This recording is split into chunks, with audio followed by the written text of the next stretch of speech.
Buenas tardes. Yo quería hacer una presentación hoy un poquito más desenfadada porque después de tanta ciencia que habéis padecido, entre comillas, hoy, pues tener un poquito más de algo más tranquilo. Por eso le cambié el título, si os dais cuenta, le cambié el título a la presentación y le he puesto Ginecología Estética Regenerativa, principio de una disciplina. ¿Por qué? Pues porque aquí hay muchas cosas que hablar, ¿no? Y que tenemos que yo creo que es un buen foro para discernir, porque no se trata solamente de buscar conceptos o ideas simplemente científicas, también hay que buscar en qué situación y en qué momento estamos, ¿no? y hacia dónde vamos. Hoy hemos oído a profesionales maravillosos, todos ellos aplicando y dando generosidad en vuestras explicaciones y en vuestro trabajo, pero siento decirles que el mundo real no es así. El mundo real es más restrictivo, el mundo real es bastante más mezquino. Y de hecho, Adrián, corrígeme si me equivoco, hasta hace poco, todo esto que estamos hablando, y damos por cierto y por evidente, tenía más enemigos que amigos, ¿no? Entonces creo que es el momento en el cual tenemos que hacer un pequeño balance para poder saber un poco hacia dónde vamos, porque hoy hemos hablado de ciencia maravillosamente bien, y un poquito por relajarnos, hablar un poco hacia dónde podemos conducir todo esto. Bueno, pues yo quería contar, y como hemos dicho, de bien nacidos es agradecidos, y siempre lo hago, pongo a mi maestro, ¿no? Yo también tuve un maestro en este campo, y en el año 2012 pues recibí una formación que cambió parte de mi actividad y de lo que yo estaba trabajando en ese momento, obsesionado por mis tratamientos para mejorar los tejidos y mejorar y conducirlos hacia un nivel sobre todo desde el punto de vista estético, porque es el campo en el cual me he desarrollado durante todo este tiempo. Y ojo, la palabra estético no es algo que debamos sentir prurito. Sois ginecólogos estéticos también en muchos aspectos de vuestro trabajo.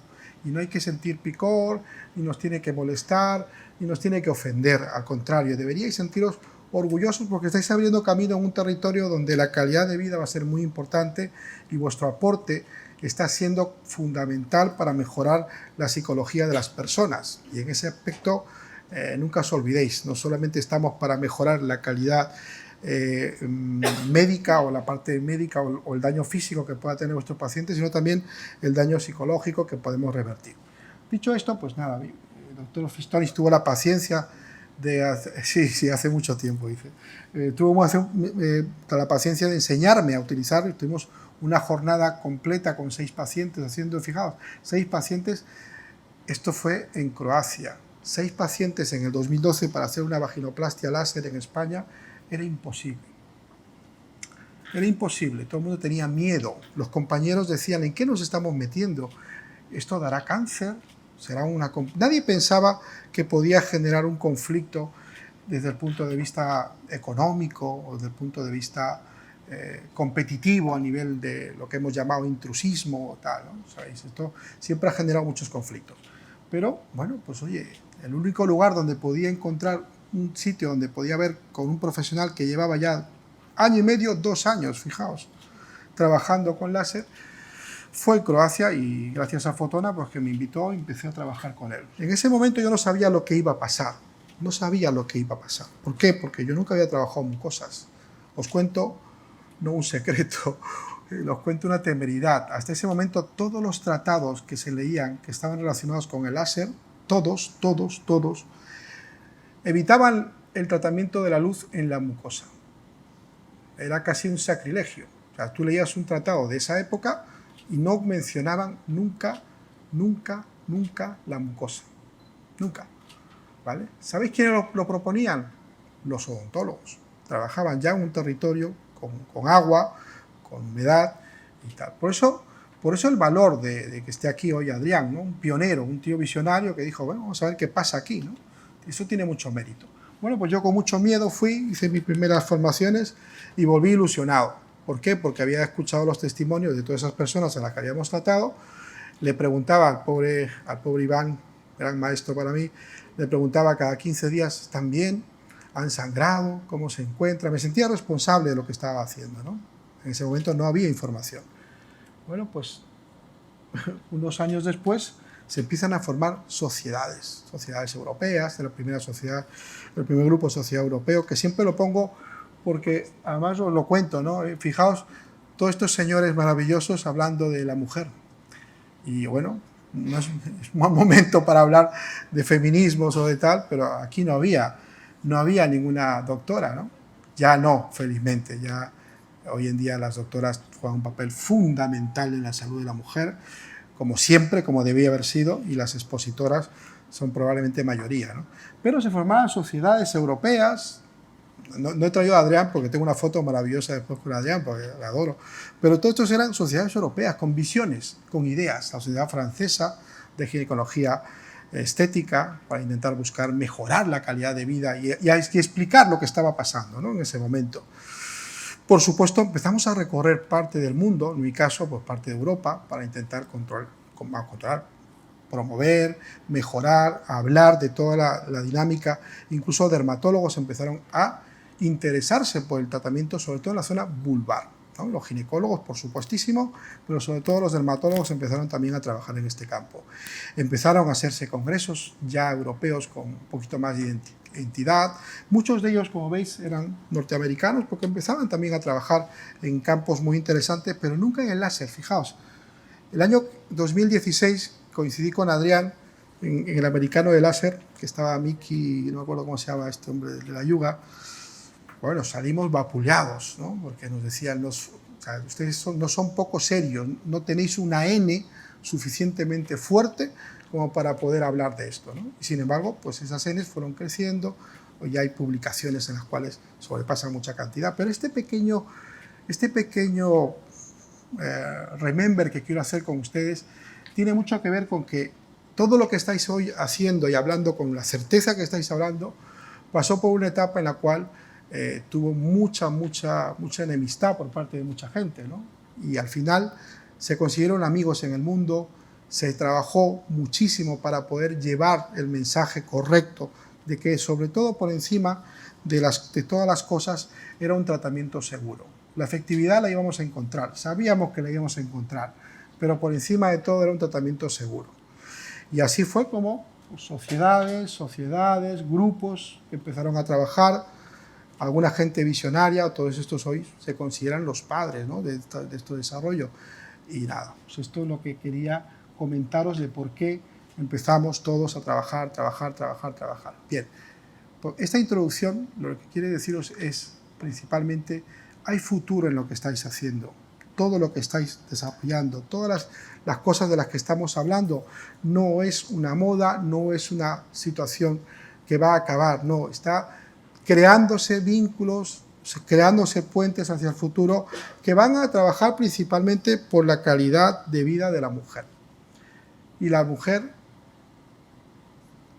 que es nuestro objetivo primordial para darle salud, sobre todo a vosotros por vuestra especialidad, tiene diferentes manifestaciones, diferentes situaciones a lo largo de los años.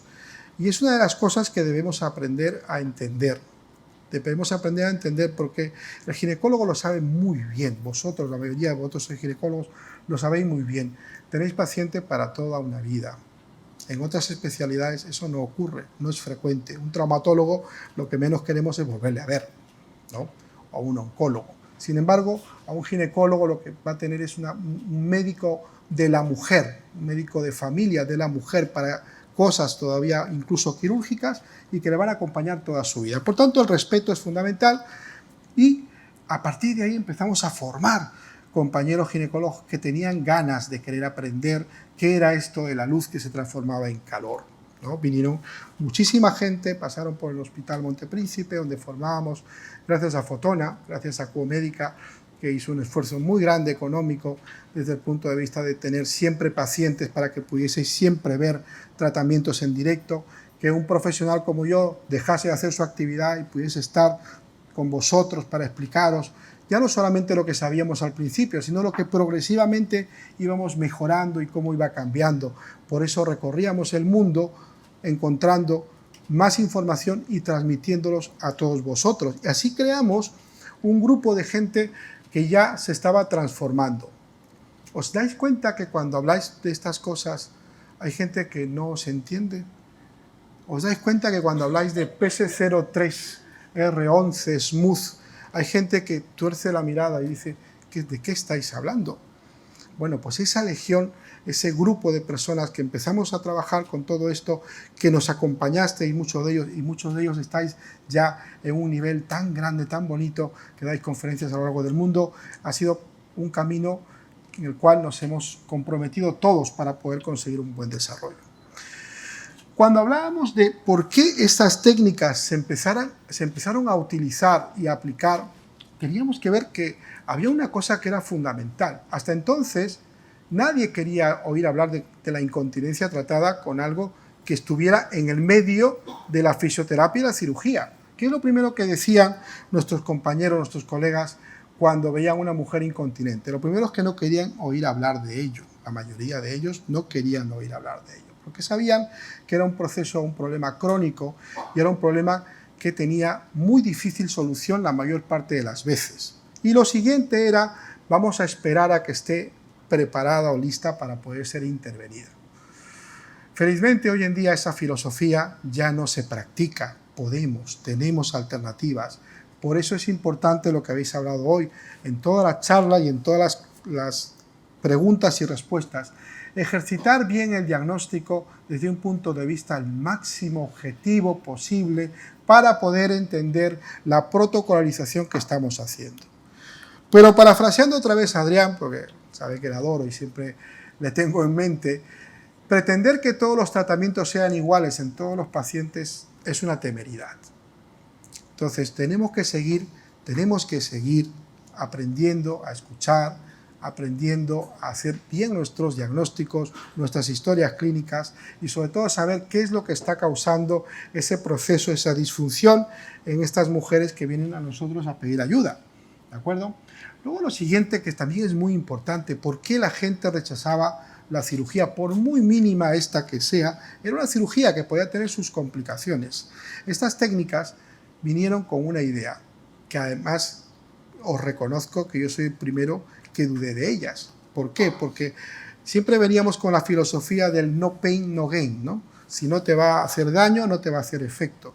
Por tanto, cuando viene una técnica que la paciente al día siguiente ambulatoria está perfecta, sale a hacer su vida prácticamente normal, lo primero que pensamos que tiene que haber algún truco aquí, no está pasando algo tiene que ocurrir. Gracias a los estudios que se han estado presentando en todo este tiempo, sabemos que la modulación tisular, la regeneración, la biomodulación de estos tejidos se produce de una forma silenciosa. Se produce a través de una serie de moléculas, una serie de sustancias que no generan ruido, que no vais a ver heridas. Por eso cuando la gente os dice, estáis quemando y tal, es para excomulgarles directamente de la ciencia. No estamos quemando nada, estamos modulando tejidos con calor. De ahí a hablar de carbonización o quemadura hay un gran trecho. Por tanto, no debéis permitir jamás que ejerzan ese comentario. La edad ha jugado un papel fundamental a la hora de seleccionar la terapia con la que queremos modular estas técnicas, ¿no? Recordar siempre, todas esas técnicas, como bien ha dicho Adrián también, hoy no me voy a cansar de mencionarte, porque me ha encantado tu presentación como siempre. Una de las cosas que ha dicho que es muy importante es que no estamos tratando probablemente enfermedades, estamos tratando signos de la vejez, signos del envejecimiento, un envejecimiento que se va manifestando, que va deteriorando la calidad de vida de las pacientes. Por tanto, tenemos que ser claros a la hora de asumir todo esto. No se puede tratar solo con una máquina, no se puede tratar solo con una terapia, tenemos que ser claros, tenemos que entender un concepto de trabajo holístico y volver a ver a la paciente no por el órgano, no por el aparato, sino desde un punto de vista un poco más global. La nutrición juega un papel fundamental, la alimentación de vuestras pacientes juega un papel fundamental a la hora de ejercer un proceso de regeneración o de recuperación. Quizás sea crucial y lo más importante. Si no consumen los insumos necesarios para poder ejecutar una reparación de un tejido, no vamos a conseguir el objetivo. Lo primero que tenéis que preguntaros cuando las cosas están fracasando no son los julios, no son los ángulos, no son las técnicas. Lo primero que tenéis que preguntaros es si la capacidad regenerativa de vuestra paciente es real. si está comiendo bien, si no tiene tóxicos que estén interfiriendo en su vida, si la actividad física que está realizando no le está perjudicando en ese territorio. Entonces, son muchas preguntas que yo me he hecho durante todo este tiempo y que gracias a vosotros he podido entender, he podido comprender y sobre todo solucionar.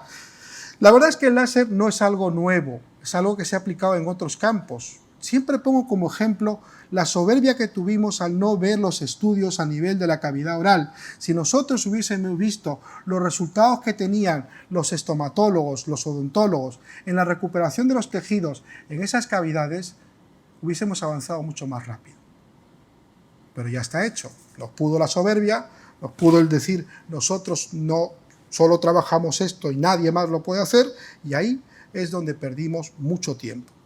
Por último, las publicaciones son necesarias, la medicina basada en la evidencia es fundamental, estamos todos de acuerdo aquí, no por ser dermatólogos o estéticos y tal, estamos fuera de ese campo, ¿no? Todo lo contrario, estamos dentro de lo mismo, queremos lo mismo, pero también entendemos que a veces las manifestaciones de los estudios suelen tener muchos sesgos y a veces quien está, como siempre, los Big Pharma, los grandes compromisos económicos, a veces puede condicionar algo que realmente no siempre nos da la información que necesitamos. Para hablar un poquito de ciencia, simplemente recordaros, porque la gran pregunta, he resumido esto en las 4 o 5 grandes preguntas que me hacéis siempre, ¿no? La diferencia de un CO2 y un herbio y un fraccionado. Solamente quiero transmitirles 2 cosas. No os estáis equivocando con un láser, nunca. ¿Por qué queremos al herbio? ¿Por qué queremos al producto que tenemos aquí? Porque es el más seguro. Es el más seguro y si lo sabemos modular, si lo sabemos trabajar cual grandes cocineros, podemos encontrar cambios a nivel de esas proteínas muy superiores que cualquier otra técnica. ¿De acuerdo? Entonces, eso es lo único que os pido, que comprendáis físicamente cómo actúa, que comprendáis y sepáis fundamentalmente la diferencia, porque vuestro paciente os va a preguntar, doctora, ¿por qué no me lo hace con un CO2? ¿O por qué no usa una radiofrecuencia? ¿O por qué está usted tratándome con esto? ¿Y por qué cree usted que esto es mejor? Y la respuesta es muy clara. Nosotros con el herbio lo que hacemos es construir esa montaña poco a poco, de forma segura. No hacemos una demolición completa a ver qué ocurre. Entonces, eso nos da seguridad. Y lo otro que siempre os repito cuando doy formaciones es que la industria es maravillosa porque nos apoya, porque desarrolla, porque invierte, pero sus objetivos comerciales a veces no tienen mucho que ver con la realidad en la cual, no mires a Carlos Fermín, en la realidad con la cual nosotros trabajamos. Quiero decir, los conceptos de ablativo, no ablativo, tenéis que tenerlos claros, no os pueden confundir. El concepto que yo quiero transmitir en esto es que sin duda todo se está modificando, pero hay cosas que la física no puede alterar. La ablación de un tejido está relacionado con la capacidad que tiene ese tejido en su calentamiento de promover una ebullición del agua. Y eso se puede producir en poquita medida, pero por eso no va a dejar de ser un elemento ablativo. Tenéis que tomarlo en cuenta para que no os engañen. Bueno, lo otro importante para mí es comprender el efecto biológico. No estamos quemando nada, lo que estamos haciendo es estimular. Por eso, un gran profesional de la cocina entiende perfectamente qué es lo que estamos haciendo cuando estamos trabajando con proteínas vivas. ¿Qué es lo que estamos haciendo? Cuando nosotros elevamos el nivel de intensidad de la temperatura, los procesos van a cambiar. Si lo hacemos en mucho tiempo, pero con poca cantidad de temperatura, los niveles estimulativos se van a dar. Vuestro conocimiento en la parametrización explica todo esto. Todo lo que sabéis de cuando ponéis los botones y le dais a esos programas con los que estáis trabajando, explica esto, explica este camino, explica el que yo en algún momento solo necesito estimular, en algún momento necesito contraer. Para los que no creen que el tratamiento láser funciona en la incontinencia es porque no comprenden que las proteínas a determinadas temperaturas ejercen un cambio coagulativo y retráctil. Si pensaran en ello, sabrían que esos territorios inestables de los que han hablado hoy mis compañeros se pueden contener perfectamente y de forma duradera, porque nuestro cuerpo maravillosamente después de este efecto empieza a reparar y a regenerar. No se queda solo en el acto, va a cambiar, va a modificar. Todo eso está probado, estudiado histológicamente. Las publicaciones abundan. Lo que no abundan son las ganas a veces de compararlas y sobre todo llevarlas a la práctica, ¿de acuerdo? Sin duda, la exageración puede llevar, a niveles coagulativos o de quemaduras exageradas y ahí no hay reversibilidad. Por eso es importante que el profesional que se dedica a esto sepa controlar las temperaturas. Las temperaturas son cruciales. Si yo consigo paramétricamente modular con ese calor, ese tejido, y consigo que ese tejido entre en el área coagulativa y no salga de él, voy a conseguir sin duda un fenómeno principalmente tensor. Y eso no lo tenéis que olvidar nunca. Sin embargo, todo el área estimulativa está por debajo de esas temperaturas. Si vosotros empezáis a ver lo que queréis en cada espacio, en cada lugar y en cada zona, vais a poder comprender que no solamente vais a poder tratar las indicaciones de las que estamos hablando aquí, sino muchas más que pueden responder perfectamente a esas variaciones de temperatura y que además os van a dar, sin duda, muchas satisfacciones. Lo único que hay que hacer es atreverse. Esto no es una quemadura. Esto es una coagulación de tejido. ¿Veis el aspecto blanquecino que tiene? Vale. Esto es una estimulación de este tipo. Esto es una quemadura. Os hablaba antes de cuidado con los láseres que no tengan predilección por el agua. Tenéis que tener muchísimo cuidado con esos dispositivos. ¿Por qué? Lo que no busca el agua no busca esa disipación calórica que se produce por el calentamiento del mismo. Si se hace de forma indirecta, como tengáis un territorio donde absorba más, lo que vais a tener es una exageración en la absorción de ese calor. Y eso va a generar problemas irreversibles. Las indicaciones han cambiado. Fijaos, las tres primeras en negrita fue con las que empezamos todos. La primera fue la dilatación del canal vaginal. Nadie hablaba de incontinencia, nadie hablaba de atrofia. Subsecuentemente fue avanzando hacia los procesos de incontinencia y de atrofia, y después han salido muchas más indicaciones en las cuales el láser tiene sin duda un papel determinante. Y los dispositivos con los que yo cuento para poder trabajar todo esto, sin duda no dejan de actuar. Muchos de ellos son complementarios. Cuando me preguntan si alguien se quiere dedicar a esto, obviamente no va a conseguir estos productos de una sola vez, pero tendrá que saber asociar progresivamente las cosas para poder hacer un tratamiento completo. Se trata de hacer tratamientos completos, no tratamientos que luego la gente diga, por desgracia, utilizando un mal dispositivo o una técnica inapropiada, luego tenga que decir no funciona, que es lo que yo escucho frecuentemente. Vienen pacientes diciendo, no, ya me hice el láser y no me ha funcionado. Entonces yo no voy a entrar en una pelea de decir quién fue, con quién fue y tal. Le digo, si usted confía en mí, vamos a volver a hacer la terapia y vamos a ver si realmente le funciona o no. En el 90% de los casos le funciona. ¿Por qué? Porque tengo herramientas para poder hacerlo bien. Por eso es importante que si vais a dedicaros a esto, no solo se trata de láser, sino que poco a poco vayáis adquiriendo cosas que puedan ayudaros a vuestro trabajo. Bien, yo quiero acabar, si me permites, en 2 minutos, simplemente hablando de la reflexión que os venía a traer hoy, porque como he puesto un signo de interrogación a mi presentación, era para intentar generar un poquito de controversia entre nosotros. También es bueno que exista porque es la mejor forma que tenemos de avanzar. Si todos nos aplaudimos y decimos qué bien estamos, probablemente nunca avanzaremos más de lo que podamos hacer. Entonces, ¿Son tratamientos estos? Es la primera pregunta filosófica, exclusivamente ginecológicos. Desde que el proceso es un tratamiento que regenera tejidos, lo que son tratamientos que se relacionan con un área que en este caso es el área vulvovaginal.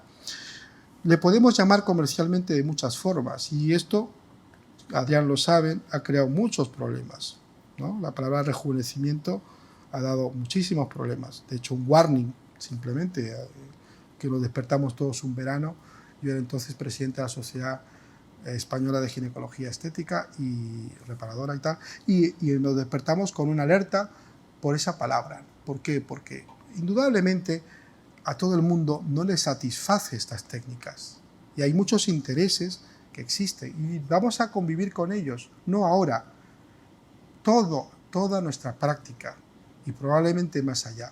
Entonces lo que tenemos que saber hacer realmente es obtener los datos apropiados para poder hacer esas respuestas y destacar y defender lo que creemos que es correcto. Por tanto, el tratamiento exclusivamente no es hoy en día nada que se pueda aplicar a nada. Nada es exclusivo, ni el amor. El concepto tiene que ser un concepto holístico de salud. Por tanto, aquí participamos todos. Todos tenemos una influencia sobre el bienestar de nuestro paciente. La estética es importante, no debe daros reparo, no os debáis sentir mal. La estética ha avanzado mucho, las aplicaciones en estética cada día mejoran la calidad de vida de los pacientes, pero tienen que hacerse desde la medicina, nunca desde fuera de ella. Siempre van a ser pacientes. Por tanto, tenemos que controlar todos esos ítems de su salud para poder dar una solución regenerativa correcta.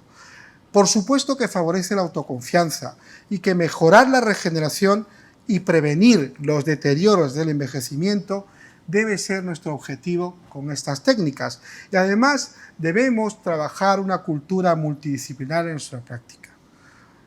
Si de alguna manera en otros campos de nuestras especialidades trabajamos con diferentes otras especialidades, aquí también deberemos verlo de ese modo para poder aprender un poco de todos y también para evitar dogmas y sectarismos que nos van a llevar solamente a la destrucción. Para ello, ¿qué debería tener una unidad de ginecoestética regenerativa funcional multidisciplinar? Pues dispositivos apropiados, que tengan garantías, que tengan marcajes apropiados. No os fiéis. No se trata de comprar un Voluson y después todo lo demás que sea chino, porque entonces nos metemos en un grave problema, un gran problema, ¿de acuerdo? La formación, por tanto, es fundamental. El manejo del equipo es fundamental, no lo del dispositivo, del equipo que trabaja con nosotros es fundamental. Y hoy en día que se habla tanto de la utilización del marketing, al cual a veces tenemos mucha animadversión, no debemos tenerla, tenemos que trabajar con ella, nos va a acompañar durante nuestra práctica. No, a lo mejor no nos gusta, pero podemos controlarla si encontramos las personas adecuadas que respeten nuestro criterio y que nos ayuden a crecer y a promocionar lo que sabemos. Es tan bueno saber las cosas como tan malo que no lo sepan los demás. Y por último, y ya para terminar, el control de la información y retorno es un consejo que os doy. No sirve de nada que hagáis maravillosos reels en internet, no sirve de nada que hagáis un trabajo excelente y una publicación maravillosa en los mejores sitios científicos si no sabéis cómo ha repercutido en vuestra práctica diaria. Eso es lo que nos diferencia a veces de otros especialistas que tienen un comportamiento mucho más empresarial. Hay que ver estas técnicas como algo que nos va a liberar de una carga y nos va a ayudar también a mejorar nuestra calidad, no solamente la de la paciente. O sea, los consejos de calidad de vida nos los tenemos que aplicar también a nosotros. A nivel de edades, yo tengo esta tabla que la he sacado hace poco del número de pacientes que he tratado. Cuanto más joven era el paciente, más quirúrgico y más estético. Cuanto más edad, más regenerativo. A nivel de por encima de los 50 años en la posmenopausia, lo que busca una paciente es mejorar no su estética, sino su función y su situación, sobre todo en cuanto a la sintomatología desarrollada por el envejecimiento.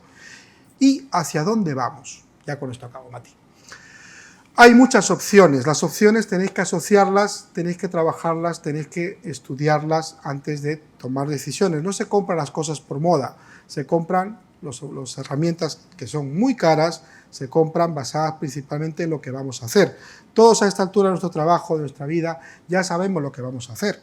Y lo que tenemos que hacer es incorporarla de forma inteligente. Por eso es importante estas reuniones, para poder no solo hablar de ciencia, sino en esos pasillos hablar qué es lo que me convendría mejor según tu experiencia, según la tuya, según la región donde tú trabajas. Hay que ejercer esas combinaciones de forma apropiada, hay que respetar los tiempos. Todos no vamos a tener el éxito económico o el éxito social en un primer momento, tenemos que tener la paciencia suficiente. Los blanes no son los blanes porque empezaron hace un año, llevan muchos años trabajando en esto. Tenemos que tener esa conciencia para poder entender sobre todo la forma como vamos a ejercer esto. Hay que minimizar los riesgos, comprad cosas que os dejen posibilidades de maniobra en la seguridad. No ejerzáis cosas que puedan tener demasiada capacidad de no reversibilidad, porque si no puedes tener un problema. Y más educación. Hay que controlar la estética, como os decía, no tenéis que alejaros de ella. Conseguir un cambio a nivel del aspecto también es importante. También es importante. La función es importante, la salud es importante, pero el cambio a nivel de la apariencia también. Vais a devolverle a vuestra paciente muchas cosas y sobre todo mucha calidad. Invitaros también a participar la semana que viene en nuestro Congreso Mundial de Ginecología Estética, Regenerativa y Funcional, donde yo tengo el honor de ser el chairman, y invitaros a participar activamente en todos los eventos que vayáis a realizar en el futuro, porque esto no lo para nadie, es una avalancha de conocimientos y de futuro. Muchas gracias por vuestra atención.